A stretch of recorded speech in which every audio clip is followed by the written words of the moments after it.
And what most women are doing in the early stages of a relationship with a man is she's trying to get him to like her, and she's trying to get him to choose her, while at the same time subtly undermining the level at which he respects her and the level at which he trusts her. And when it comes down to it, he's going to choose the woman he trusts and respects over the woman he likes. Welcome to the Conscious Love Show. My name is Shane Kohler. I've spent over a decade helping women understand the unconscious patterns driving their relationships and what it actually takes to change them. I'm one of the most direct voices in the modern relationship space and the person who will tell you the truth that most coaches are afraid to name. This show is for anyone who's done settling, done shrinking, and done wondering why love keeps falling short. I'm not here to make you feel better about patterns that aren't serving you. I'm here to name them, help you understand them, and learn how to change them. If you're ready for that, I'm glad you're here, and let's get into it.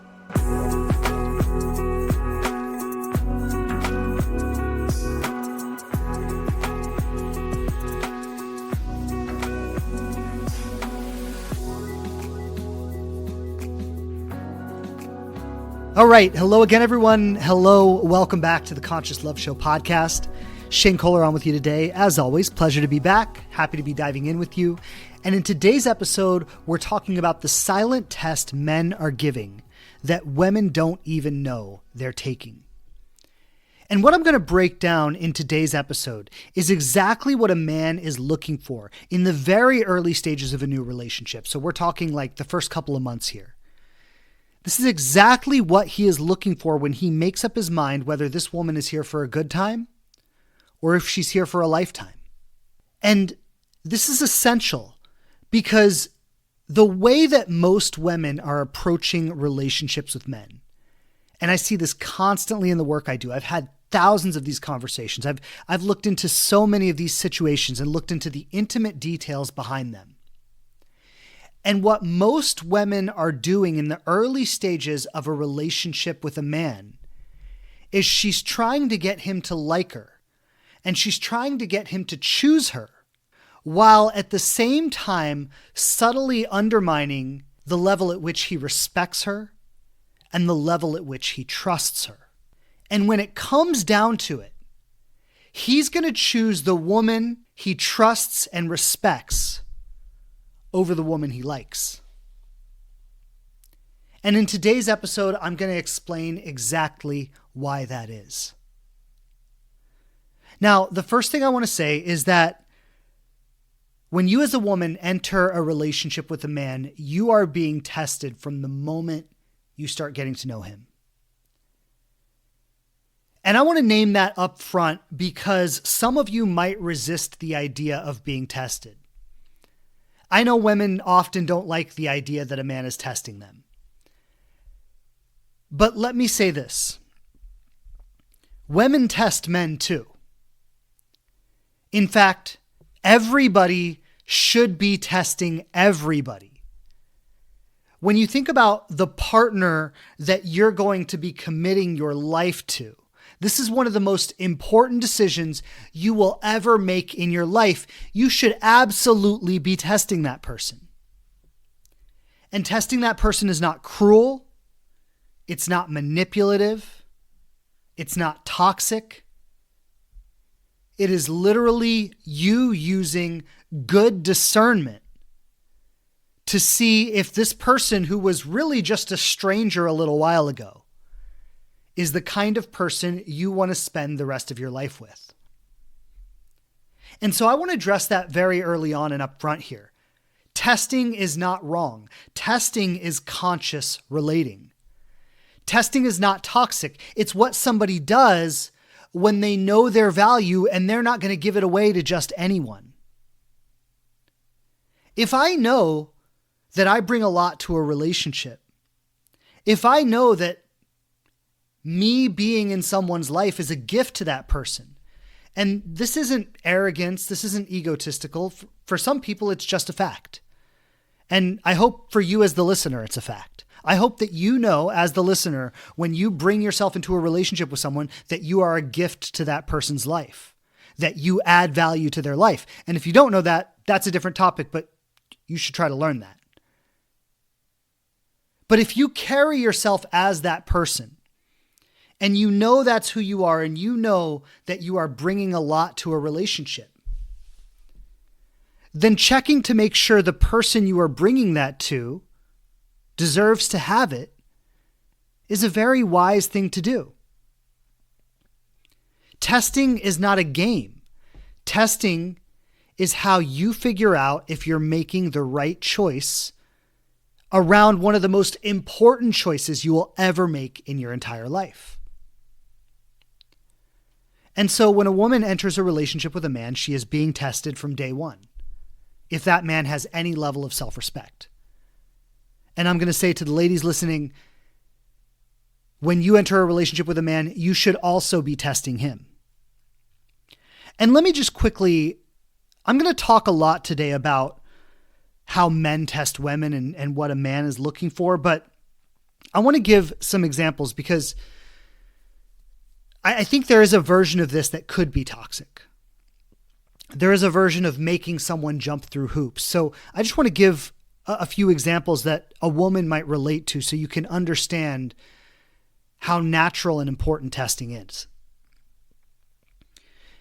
So, for example, if I were a woman and I were dating a man, one of the ways I would test him is I would share something vulnerable with him, maybe on the second date or the third date, something really personal, something really intimate, something that is a little bit of a privilege for him to know about me. And I would see how he responds to it. I would see if he treats it with the kind of sacredness it deserves. I would see how he holds my vulnerability. So does he laugh it off or dismiss it or make a joke out of it? Or does he really go, wow, that's crazy. Thank you so much for sharing that with me. I had no idea. What was that like for you? Like, you know, I'm just making it up. I don't know what the thing is, right? But like, does he hold it with some level of sacredness? Or does he just go, oh, wow, shit, that's wild. What do you think about, you know, basketball game last night or whatever? I don't know. I'm throwing stuff out here, but you get the idea that when you share something deeply rich and deeply personal, something that's a privilege for him to know, and you sit back and you assess how he holds that information, that's a test. It's a test that he doesn't know he's taking. But how he responds to that information tells you a lot about what a relationship with him would be like. Now, let's say he doesn't have a great response. Let's say he's like, oh, wow, shit, that's wild. Okay, well, anyway, like, I mean, you know, he could have all various kinds of responses, but let's say you don't love his response. Well, does that mean you break up with him? Well, if I were coaching this woman, I would encourage her to give him the benefit of the doubt and give him another test.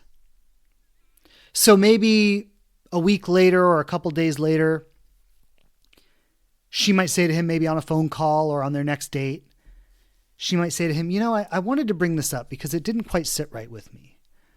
I shared something really personal with you the other night, and the way you responded to it didn't feel like it honored the level of what I was sharing. And I just wanted to know, did you feel that too? Like it seemed a little awkward to me. Now, this is another test. You can give him the benefit of the doubt and say, maybe he was a little uncomfortable. Maybe he didn't know how to respond. But now when I address it directly, how does he show up? And he might say, you know what, you're right. I'm sorry about that. It kind of took me off guard and I didn't know what to say. And I was a little uncomfortable and I'm sorry. I didn't mean to make you feel like I didn't care or it wasn't important. Oh, well, there you go. He just passed the test. Or does he get defensive? I don't know why you're being like this. It wasn't that big of a deal. I didn't say anything mean, like, right? So this is another test.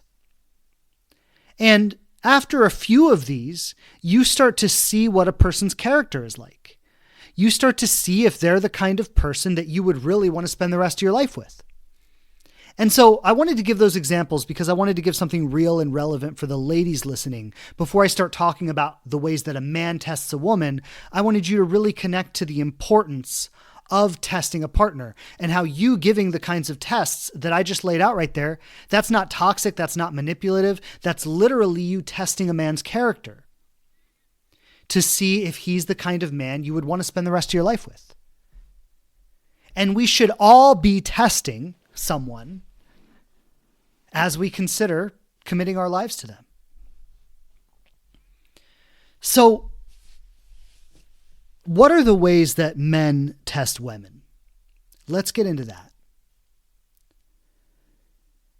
And I mentioned that when a woman is dating a man, she's usually trying to get him to like her and to choose her. And this has a lot to do with the way that women have been conditioned. Women have been conditioned to believe that being chosen is the ultimate win.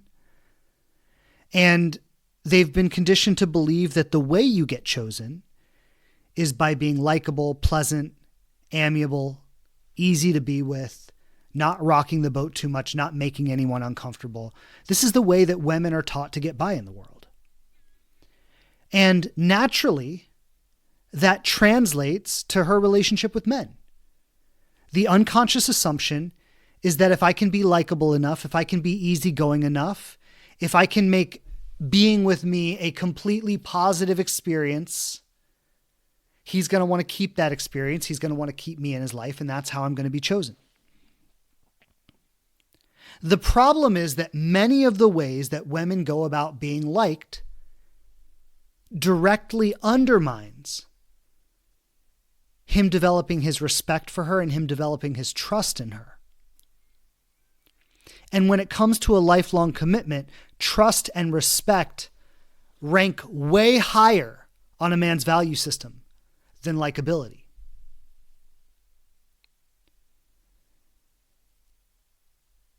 This is the central misunderstanding, I think, in how women approach relationships versus how men approach them. And the thing is that when a man likes a woman, of course he's going to want to see her. Of course he's going to want to spend time with her. Of course he's going to want to sleep with her. Of course he's going to want to play relationship with her. And so what often happens is a woman is showing up trying to be likable, and the man is participating because she's likable, and she's thinking, oh wow, this is really going somewhere. Meanwhile, as time goes by, he's subtly losing more and more respect for her, and he's subtly losing more and more trust in her. And then he starts to pull away, he starts to drift. And then she goes, I don't know what happened. Everything was going wonderful. And then over time, he just kind of drifted away. Well, what happened was the beginning, the very early days of the relationship was the most he ever liked her. And rather than that being the starting point and it increasing from there, that was the starting point and it decreased from there. The reason that happens, and this is going to be a confrontive statement, so brace yourself. Likability is cheap, but trust and respect are expensive. So if there's nothing more to the relationship than likability, if the relationship starts at likability and it doesn't grow into trust and respect, it can only go down from there. But if the relationship starts at likability and it grows into trust and respect, now all of a sudden he thinks you're the perfect woman. He's never met anybody like you.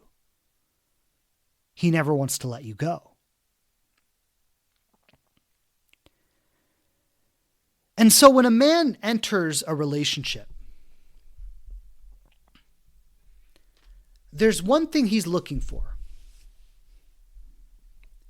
He's wanting to see how much she'll give without requiring a higher level of commitment.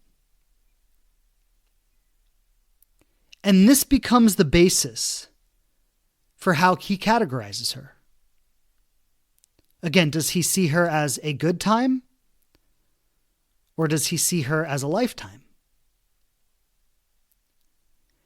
Because if she shows up in the relationship and she's giving him her time, and she's giving him her attention, and she's giving him her energy, and she's giving him her body, and she's prioritizing him the way that she would prioritize a boyfriend, a committed partner,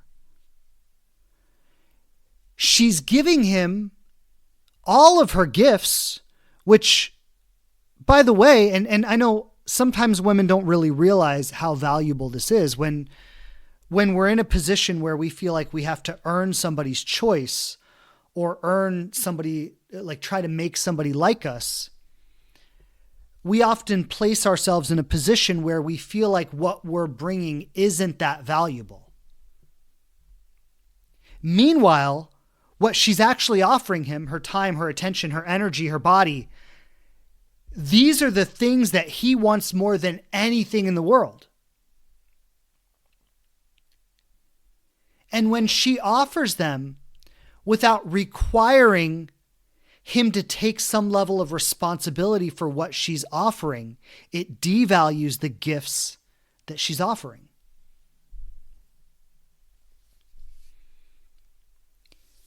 You see, in his mind, if you're giving so much without requiring him to take some level of responsibility for what he's receiving from you, he starts to assume that you must not respect what you have to give that much. And immediately what happens is he goes, I don't respect it either. And it's important to say this because I know the way I'm talking about it, you might think that he's sitting back there with a spreadsheet checking off the boxes and going, she gave me 7 things and only asked for 2. She must not respect what she's giving. Like, there's no spreadsheet. There's often not even a logical or conscious thought process about this. It's all intuitive. It's all instinct. There is something that gets activated inside of him on an instinctual level that he's not even fully consciously aware of. And that's why I say it's the test that women don't know they're taking. It's often the test that men don't know they're giving. You see, I talked about the trust and the respect, but most men have not actually sat down and identified that the most important thing to them in a relationship is trust and respect. They may even think themselves they just want to find somebody they like. And so what I'm talking about here is unconscious. It's instinctual. He's not sitting back with a spreadsheet checking off boxes. He is feeling his way through the relationship. And when he starts to lose interest, he doesn't even necessarily know why.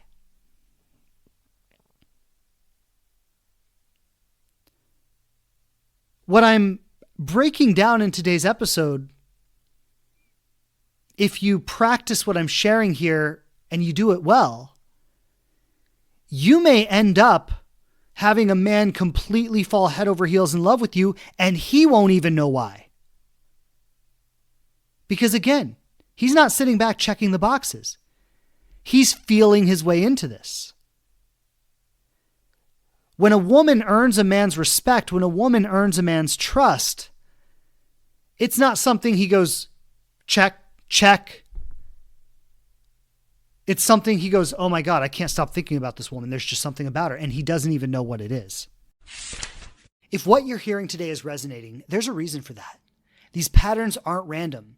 They run deep, they live in our nervous system, and most of us have one primary pattern that's been quietly running our relationships our entire lives. That pattern is your relational blueprint. I put together a quick 3-minute quiz that will help you identify your unique blueprint. And when you get your result, it's going to name something about you you've probably felt your entire life but just never had the language for. The quiz will help you name it, understand it, and know exactly where to go from here. You can get started at inspiredloveapproach.com/blueprint or check the link in the show notes. Thanks for listening today, and let's get back to the show. The test looks like this. You show up offering what you have to offer. You allow him to experience the relationship, but there's an edge in the relationship. There's an unspoken statement between the two of you where he knows that what you're offering is not free. And I say it's unspoken. That might even be the wrong thing to say because you actually do speak it. But you don't show up and go, listen, by the way, I'm giving you my time tonight, but it's not free. It's going to cost you. So you don't say something like that. But you speak up by asking him for what you need from him. And the reality is that most women, if you're the exception, then hey, I don't want to sit here like I speak for all women, okay? But I'm speaking largely into patterns that I've observed in the thousands of women I've coached. And most women are showing up to a connection with a man, showing up to a relationship, looking for a commitment. Now, again, if that's not you, that's fine. It doesn't have to be you, but it is a pervasive pattern. Most women are entering a relationship seeking a commitment. That's what they want out of it. Consciously and intentionally, when a woman starts dating a man, she is saying, I don't want to just date him for a few weeks and drift off into opposite sides of the world. I want to date for a few weeks and have that be the foundation for a future together. Men do not enter relationship on that basis. And this is important. Men enter a relationship looking for companionship today, looking for connection today, often looking for sex today. It's not that they don't want commitment or they don't care about it. It's that if he gets some feminine attention from you, if he feels wanted, if he feels desired, if he feels liked, if he feels interesting, especially if he's able to take it all the way and have sex with you, he's already won the relationship. If it doesn't become more after that, he walks away feeling like a hero. And this is the biggest difference between men and women. It's a woman enters a connection, and if she sleeps with him and nothing more happens, she often walks away feeling like a failure. When a man enters a relationship, if he sleeps with her and nothing else happens, he walks away feeling like a hero. And I'm not saying that one is right or wrong or good or bad. I'm saying that they are different. I'm saying that men and women are oriented differently in this respect, for the most part. There are probably exceptions on both sides, but for the most part, men and women are oriented differently in this respect. Now, what does this mean? It means that I'll use the example of sex because it's a potent one, and it's one of the clearest benchmarks that we can say the relationship has actually crossed a significant line here. So I'm going to use the example of sex, but I want to state that this conversation is not just about sex. This is about your time, your attention, your energy, your emotion. It's about everything you invest in a relationship. But sex is a really potent, clear example that I can use to illustrate these principles that we can then apply to every aspect of a relationship. And I'll just say that sex means a lot more to a woman than it means to a man. And evolutionarily speaking, I mean, there's very real world reasons for this. You know, today we have birth control. Today we have a different consciousness about things.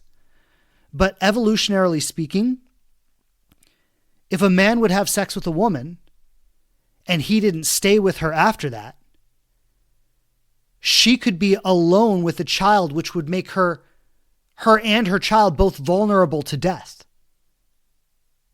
Right? Like there's a deep biological wiring here that has sex be a very significant line for a woman to cross. It's not a significant line for a man to cross in the same way. When a man crosses that line, it's an ego boost. When a woman crosses that line, it's an existential situation. So using sex as an example, sex should really not come before commitment. Sex should not be something that is used as a bargaining chip for commitment. That process, that approach literally goes against billions of years of evolutionary wiring. And I want to be clear, this is not a moral conversation. I'm not saying you're wrong if you're doing it. I'm saying you're literally acting against the way we are wired as human beings. Even if logically you say it's just sex, it's no big deal, your nervous system reads it as a significant event. Your nervous system reads it as a visceral threshold that you have crossed with someone. And there's an expectation that he's then going to be there for you on some level. That's a dangerous game to play with. And so when sex is given as a bargaining chip, like, hey, look how wonderful I am. I want you to like me. I want you to choose me. You are not actually respecting the value of the line you are crossing. You are giving him the most significant ego boost a man can receive without requiring him to be responsible for the ego boost he's receiving. That makes it unbalanced. All of a sudden, you've made him the hero without requiring him to honor what's heroic about you. And again, I'm using sex to illustrate this because sex is something that we can all relate to. It's a very visceral, obvious line we cross with somebody. But you can apply this same principle to over-investing your time, over-investing your attention, over-investing your energy. When you make yourself available for someone who hasn't really earned that availability, you're sending the same message. When you're holding off on your weekend plans because you're waiting to hear from someone who's not giving you the attention, you're sending the same message. And this is the test that women are taking that they're not often aware of. Because what's happening here is a man, he's starting to relate with you. And what's happening internally for him when he's deciding, like, what are you there for in his life? Are you there to be a light, easy, free ego boost? Or are you there to be the thing in his life that's going to call him to a higher standard? Are you there to be the thing in his life that's going to catalyze him? It's going to catalyze his growth, that's going to make him a better man. And here's the thing about going into a relationship wanting to be liked. When you say, look at how wonderful I am, look at how fun I am, look at how easygoing I am, look at how good I am in bed, look at how nice I am, look at how much all your friends love me, like whatever the thing is. When you go into a relationship on that level, you are often working directly against the things that would make him respect you. Because here's what makes a man respect you. It's when you challenge something in him. The masculine actually grows through challenge. And I've talked about this a lot over the years, and I often get responses when I name this. Women often say, oh, you don't want to challenge a man. Challenging a man is bad news. Men don't like to be challenged. And that's actually true from a certain level, but that actually shows how deep the conditioning runs. The idea that men don't like to be challenged. A woman shouldn't challenge a man. You should be nice. You should be pleasant. You should be easygoing. You should let him get his way.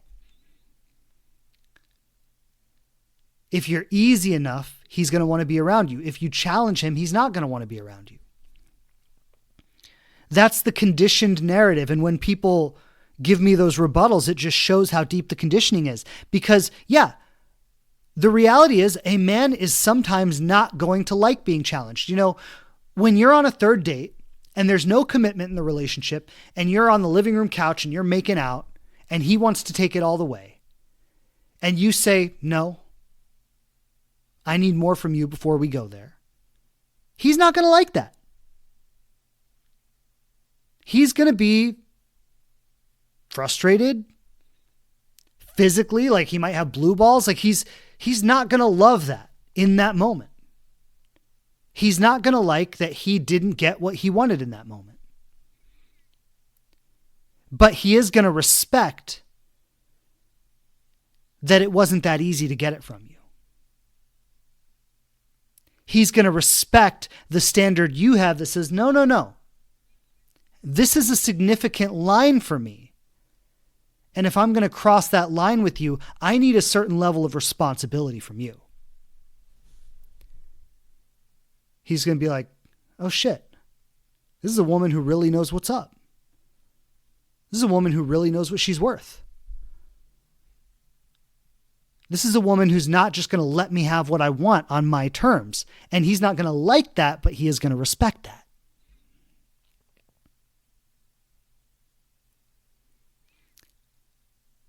Now, I'm not saying the relationship should be all challenge all the time. That would be exhausting for anyone.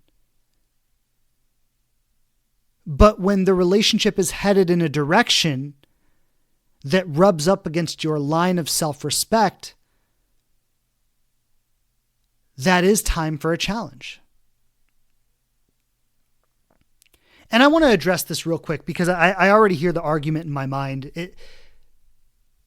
Some women might say, so Shane, are you telling me that for a woman to have casual sex is always an act of disrespect to herself? And isn't that misogynistic? Isn't that you telling women what to do with their sexuality? So here's what I'm going to say. To a woman who genuinely has no interest in a relationship, if all she wants is casual sex, then no, it's not an act of disrespect to herself. But this is something that I'm going to say from a lot of experience. I think women need to be really honest with themselves about. Because even when a woman tells herself she only wants casual sex, a lot of times when it's over, all of a sudden she realizes she has expectations of that guy. And now she's frustrated and she's upset that those expectations aren't being fulfilled. Often, when a woman has sex with a man, she attaches to him in a way that she wasn't attached before they had sex. And so she went into it thinking it was just casual. All of a sudden, now it's more than casual. And again, it's not an accident that happens. there's a complete biological response that creates that. And there's billions of years of evolution in human history that back this up. So I'm not telling women what they should or shouldn't do. If you as a woman want to go out and have casual sex and that feels good to you and that's truly an integrity for you, I don't have a problem with that. Who am I to tell you what to do? But to a woman who wants a committed relationship with a man, that is a line you can hold that demonstrates a level of self-respect that calls forth his respect too. And I want to address one other part of this because I've heard a woman I was working with once. We were having this conversation. And she said, it feels really inauthentic to me to artificially withhold sex and wait for a commitment. Because the truth is that I want to do it just as much as he does. And why should I have to withhold my needs just to play this game to extract a commitment from him? That feels manipulative. And I love that she brought that up because that's so valid. That's so valid. And this is what I asked her. I said, well, I don't want you to deny your needs or play any kind of artificial manipulative game to extract a commitment. That goes against everything I stand for. But let me ask you a real question. I understand that you might be turned on in the moment, that you might be attracted to him, that you might physically feel like you want to go there. And that might be real for you in the moment. But isn't there a bigger truth? You don't just want to have sex and never hear from him again, right? You want to have sex with him, and you also want that sex to be part of a meaningful relationship, not just sex with someone that you never talk to again. Am I right about that? And she said, well, yeah. And so I said, if that's the whole truth, then you being turned on and physically wanting it is only part of the truth. The bigger truth is that, yes, you're turned on and you physically want it, but you also want it to be part of a bigger relationship that you have with each other. And she was like, well, yeah, that's accurate. And I was like, okay, so then you waiting for that bigger commitment is not an inauthentic game you're playing. It's actually the clearest, wholest truth that you have. You being turned on and wanting to go there is only part of the truth. The fact that you want to build something real and have your sex life be a part of that real thing that you build, that's the bigger truth. And sometimes in life, and this goes for men and women, and this goes for every domain of our lives, sometimes we have to hold off on the immediate gratification of a desire to wait for something that's actually more important to us. So I got off on a few tangents there, but I think they were important to contextualize the conversation. And I want to bring it back to a word I've used several times already today. I talked about responsibility. And I talked about how when a woman is giving a man access to herself, access to her time, her attention, her energy, her body, when a woman is giving a man access to her life, that she should require him to take responsibility for what he's receiving. And I know that's maybe an interesting way of putting it. A lot of us may not have heard it put that way before. So what do I mean when I say take responsibility? This gets to the core of how men and women experience commitment differently. To a man, commitment feels like a responsibility. It feels like something heavy that he needs to carry. To a woman, commitment feels like relief. It's the container that finally lets her relax and be at ease and feel safe and be present in the relationship. So the same step, the commitment between a man and a woman, means completely different things to each of them. So for her, she's going into it saying, commit to me so I can finally relax, I can be at ease, I can feel safe. And he's feeling like the moment I commit, I'm taking on something big, something heavy. Now, that doesn't mean it's bad, and it doesn't mean he doesn't want it. So let me share this. As a man who I currently have more responsibility in my life than I've ever had before, I have a wife, I have a home, I have 2 dogs, I have a daughter, I have upwards of 100 clients in total. I don't work with every client every week, but overall, in my existing network, I have roughly 100 clients that I'm holding some level of responsibility for each of them. So that's a lot. That's a lot to carry. And every single thing I just named enriches my life incredibly. It makes my life incredibly rich.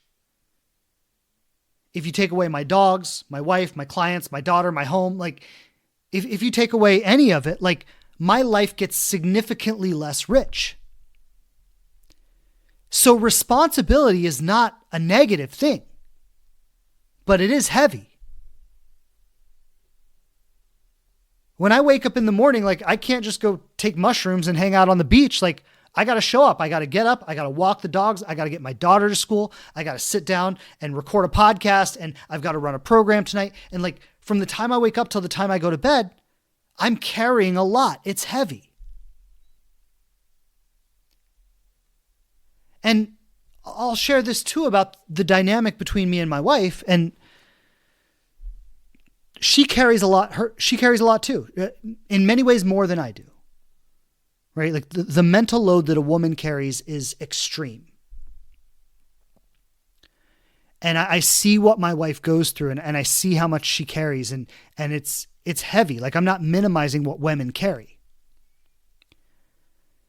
But there's a subtle difference between where my wife sits in the relationship and where I do it. And I'm not saying one is better or worse, or that she has it easier or I have it easier. Like I don't know. I don't know who has it easier. I think it's hard for both of us.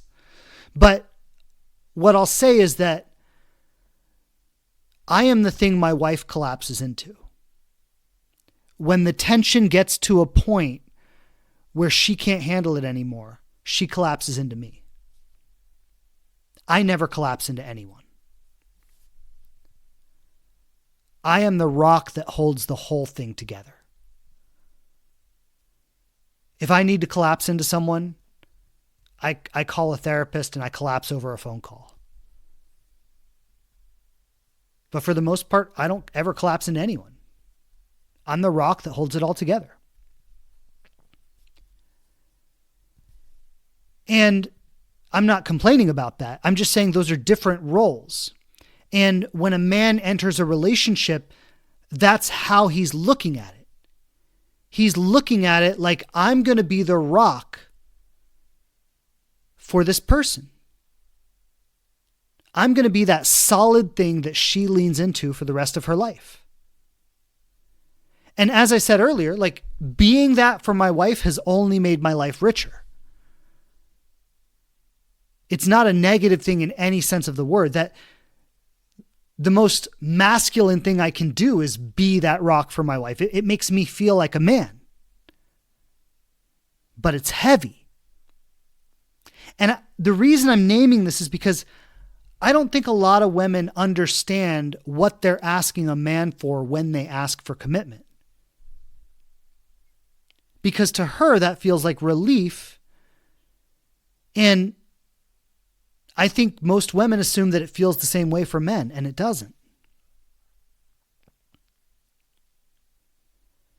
And so when he's looking at, I'm going to be this rock for this person, I'm going to be this strong, safe space to hold her for the rest of his life, that's not something he's going into easily. It's also not something that he's going to necessarily initiate. Because if he can have all the benefits of the relationship without ever carrying that heaviness, his nervous system is probably just going to be like, things are really good. Why am I going to mix it up right now? Why am I going to ask myself to carry more when I'm already getting everything I want? The paradox is that when a woman doesn't require him to carry more, he starts to sense that she wants more, but she's not naming it. He starts to sense that she's not really being honest with him. She's pretending the relationship is something that it's not. She's pretending something is okay when it's not really okay for her. And what he starts to do is he starts to lose respect for her, and he starts to lose trust in her. And let me name something here, because this is one of the parts where I know it can feel very manipulative. And so I want to contextualize what I'm talking about right now, because a lot of times a man will be involved with a woman and he will sense that she wants more from the relationship. But he'll also say, it's good right now. I'm getting everything I want from it. She seems like she's okay with it. I'm just going to let it coast. I'm just going to let it be where it is. If she needs something, she could bring it up. And this is something that I've heard a lot of women over the years name as a toxic thing. He's going to know I want more from him, but he's just going to keep taking what I'm offering and never offer what I really need. And when I put it like that, it sounds toxic. But let me recontextualize this for a moment, because if you put yourself in his position and you're in a relationship and you're getting everything you want from it, it's meeting all of your needs, and there's something that you sense that he might want, but he hasn't said anything about it. He hasn't made it a big deal. And you're perfectly happy. The relationship is meeting all your needs. It's giving you everything you want. And you know that you could take an extra level of responsibility for his needs and say, hey, I think you might want this, but you haven't said anything about it, but I just want to check in. But you know that if you do that, it could literally ruin the whole thing. Like, it could cost you the whole thing. Would you really be quick to rush in and say, I'm going to sacrifice this whole thing just to try to give him something that I think he might want, but I don't even know because he's never said anything about it? Like, most people would not do that. And I don't see that as toxic or manipulative or inherently malicious.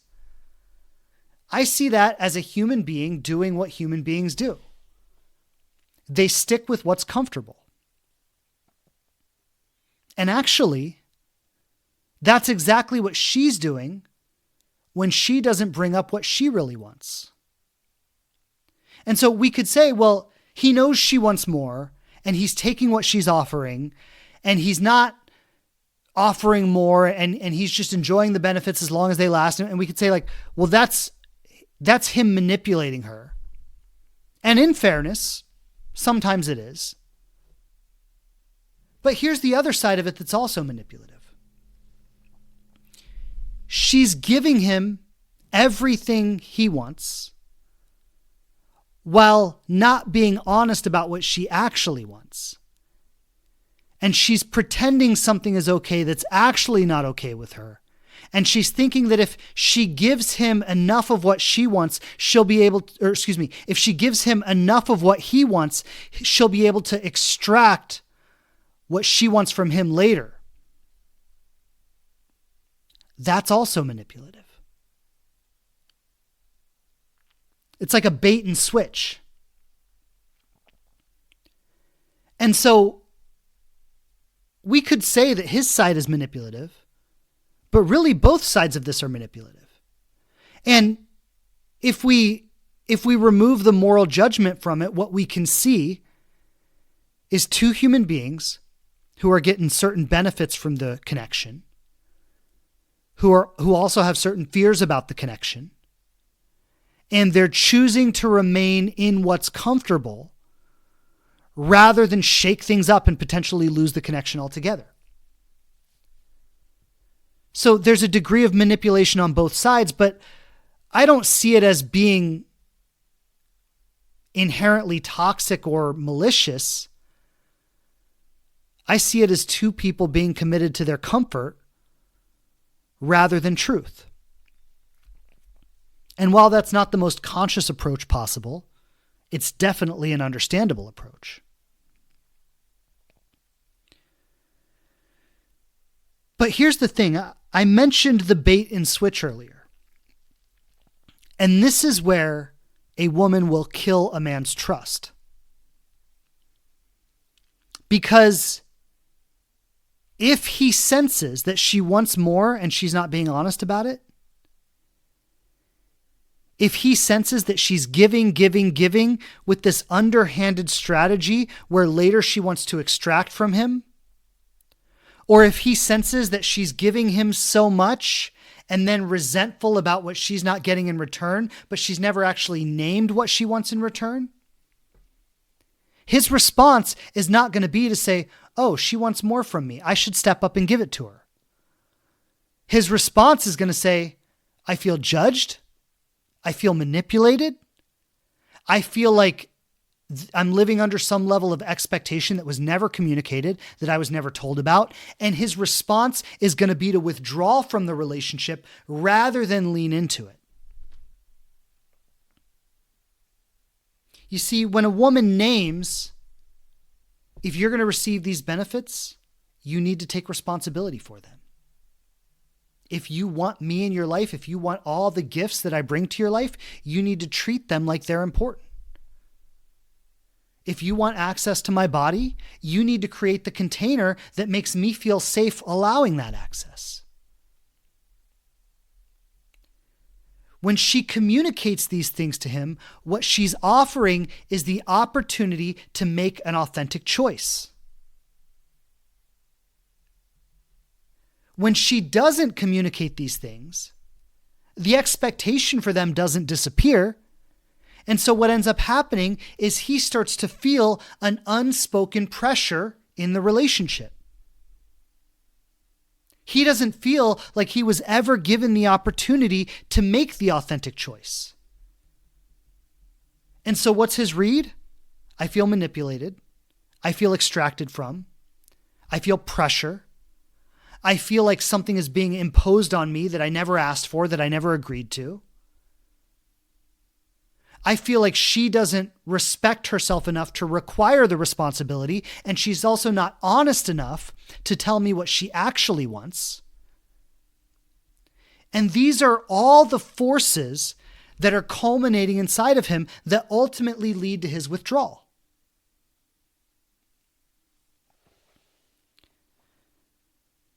And I don't think he's wrong for that.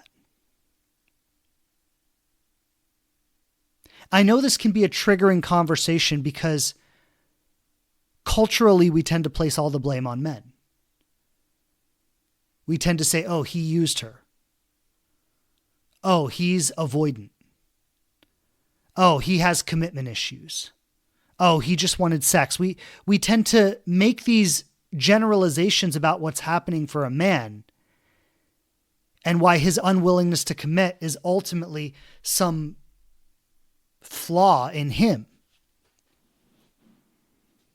But often, what's happening is exactly what I'm describing here. He never met her full truth.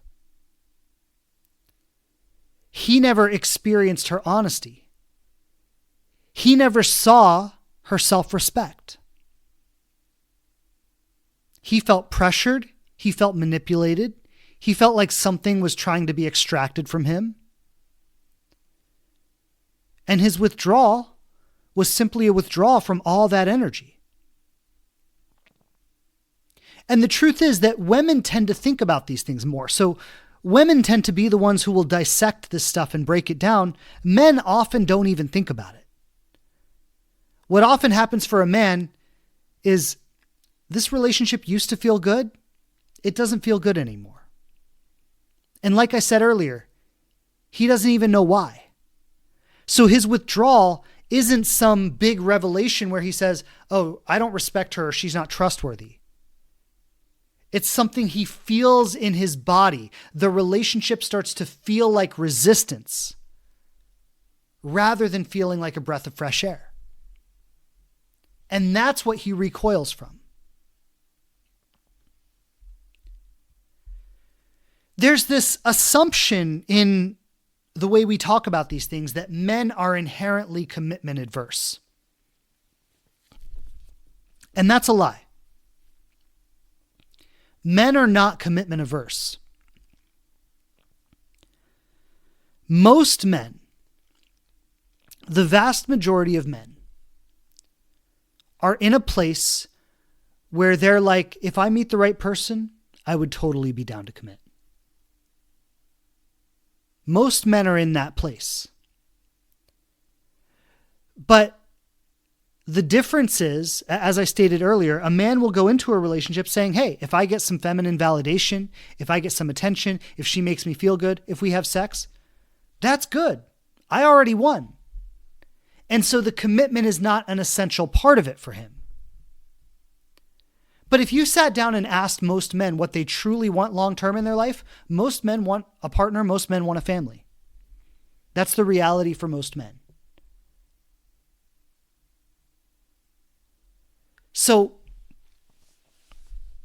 when he meets a woman who he deeply trusts and he deeply respects, and of course he should like her too, but likability has to be secondary to trust and respect.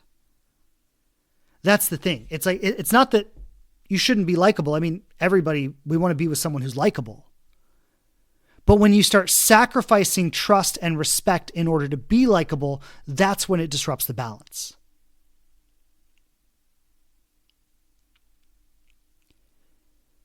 And now I want to say something that might be controversial, but I'm going to say it anyway. In most cases, it is the woman's responsibility to bring up the conversation of commitment. In most cases, it is the woman's responsibility to bring up the conversation of commitment. And here's why. Because in most cases, it is the woman who feels the visceral need for the commitment. Now, if there were a man, and sometimes there are, if there were a man who felt that same visceral need for commitment, and he felt it more than she did, then it would be his responsibility to bring it up. So I'm not letting men off the hook here. I'm not putting all the responsibility on women. What I'm making is a statement about human beings as a whole, that we are responsible for naming our needs. It is not anyone else's responsibility to name our needs. And when you go into a relationship and you sacrifice your needs to try to earn the other person's choice or the other person's approval, you lose their respect. When your giving is used as a mechanism to extract something you want from them, you lose their trust. And this is the test that women are failing with men. It's her responsibility to bring up the conversation of commitment when she is the one who wants it more. If the two of them are getting into bed together and she says, you know, I really don't want this to be just sex. I want this to be part of a larger commitment we have to each other. And he says, I'm cool if it's just sex. I'm cool if it's something more. It is on her to name that because the need is real for her, not for him. And if they sleep together, under the premise of it's just sex, and then he treats it as it's just sex, she's in a bad position. But she's in a position that she got herself into by not honoring her needs. It is her responsibility to name her needs, and it is his responsibility to keep the agreements he makes with her. If we go back to the testing idea for a moment, this is something I've often had women I work with use as a test. I'm sure I've mentioned this before on the podcast, but the simple idea of I want you to text me good morning and good night. A lot of women often feel insecure about the distance between dates, right? So they might go out, they might have a great date, and then she doesn't hear from him for 3 days. And that makes her feel very insecure. He may not be feeling insecure about that. He may think, I really like her, we're having a good time, can't wait till the next date, I'll see her then. And she's saying, the distance doesn't feel safe to me. I need to have that thread of connection. So something I've often recommended to women is share that with him. Tell him that you would like a good morning and a good night text every day. It's minimal effort. It requires almost nothing of him. And it keeps that thread of connection alive. That's a test. That's an opportunity to give him a simple task to complete that shows you he's invested, that shows you he cares, that shows you your needs are important to him, even if he doesn't have the same needs.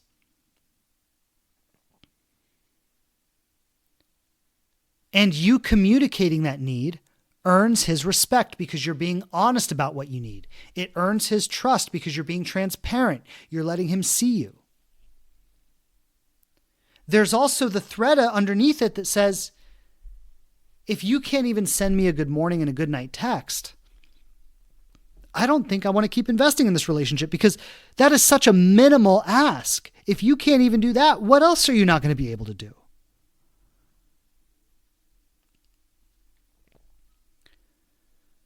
So we are always responsible for naming our needs. That goes for men and women. We are not responsible for anticipating and predicting someone else's needs. We are not responsible for bringing someone else's needs to the relationship. We are responsible for naming our own needs, and the other person is responsible for keeping the agreements they make with us. So if you say, I need a good morning and a good night text, and he says, I will do that, your need now becomes his responsibility because he agreed to it.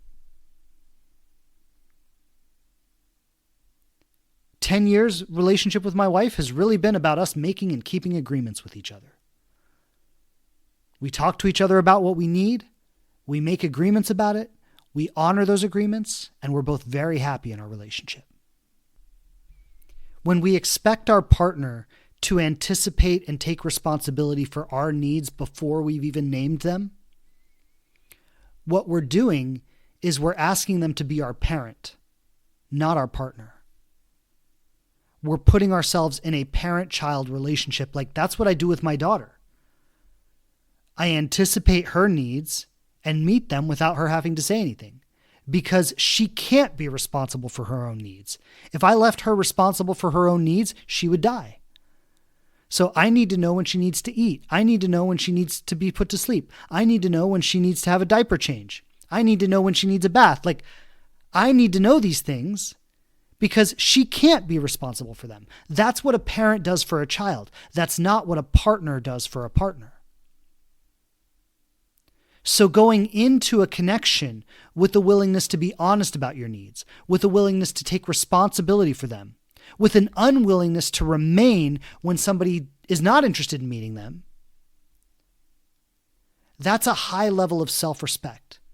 It's a high level of self-awareness. And it means that that person can trust you because what they see is what they get. There's one thing I want to name because I haven't touched on it yet, and I'm going to name it quickly. But there's a reason we don't go into relationships like that. And if I didn't say this, I think the episode would be incomplete. I want to name the very real fear, especially I think on the side of women who are bringing up conversations about commitment. Because as I said earlier, women have been conditioned to be easygoing, to be pleasant, to be amiable, to make men feel good around them. And there's a very real fear that most women, it lives in their body, it lives in their nervous system, that when she's challenging a man, when she's taking the relationship to an uncomfortable place, that is terrifying for her. Because when she says, I need more commitment from you, I need you to take a higher level of responsibility for this relationship, there is the real possibility that he will say no. And when he says no, it's not just a threat to the relationship, it's a threat to her identity. Because she's hoping that she'll be good enough for him to choose her. And when she's not, that's an ego death. That's like a threat to her, the very way that she sees herself. It's terrifying. And I want to name this before I close out today's episode because I want to bring in that element of compassion. I want to name that I know how real the stakes are. I know how terrifying this can be, and I'm not unsympathetic to that. I'm not just sitting here saying, be honest about it. What's the big deal? No, I get what the big deal is. I get the real visceral threat that happens when you approach one of these conversations, when you've been investing your heart in someone, and you know that you're approaching something that might cause you to lose it all. And what I'm going to say about that is that it's important, one, that you start training your nervous system to face those kinds of things. In the work I do with women, this is very much what we focus on. We focus on training her nervous system to be able to carry this kind of thing. Because it's heavy, but it's also essential. If you are not training your nervous system to do this, in the most critical moments, you will fail. And that's what leads to the cycle of again and again meeting someone, falling for them, getting excited, and then they drift away. And then you wonder, why wasn't I good enough? And then you repeat the cycle.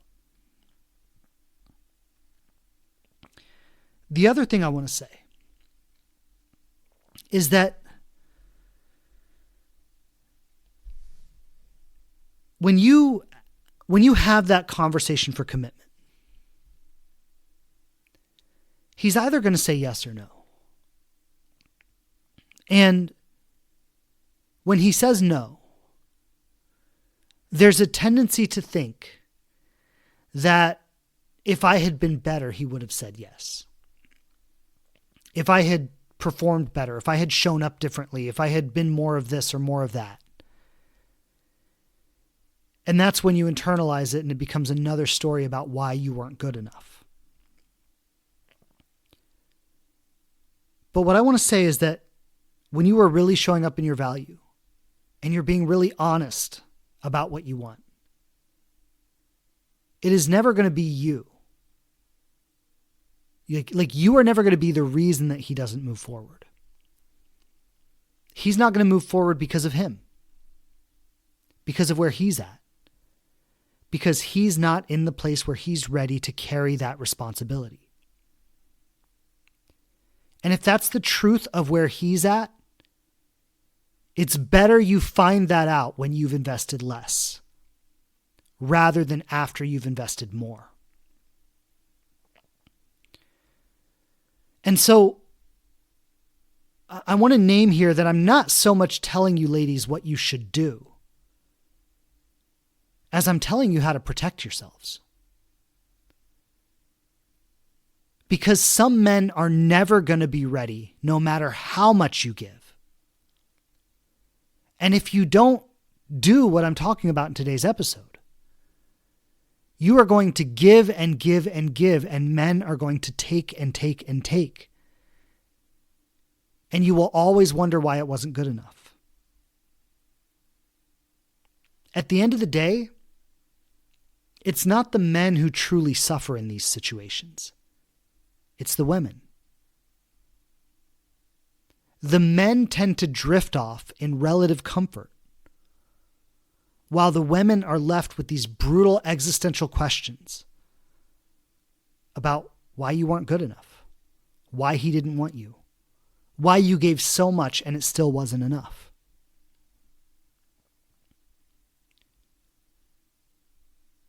And what I'm offering here is a way out of that loop. It's a way out of that spiral. It's a way to be so true to yourself that when a connection ends,